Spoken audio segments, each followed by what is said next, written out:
અષાઢનું આગમન થતાં જ એના ભક્તિભીના પ્રેમભીના પરિવેશમાં શ્રી કૃષ્ણચંદ્રના વિરહમાં વ્યાકુળ બનેલી ગોકુળની ગોપીઓ કનૈયાને મથુરાથી ગોકુળ પધારવા સંદેશો પાઠવે છે તો યમુના રાણી શ્રીનાથજીને ઘેર પધારવા વિનંતી કરે છે.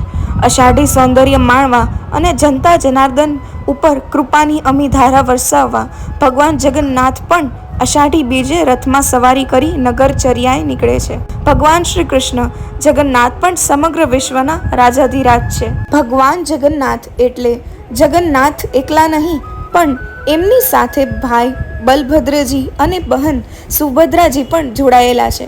ભાઈ બહેનનો પરસ્પર કેવો અદ્ભુત સ્નેહ, ત્રણેય મળીને જાણે એક થઈ જાય છે.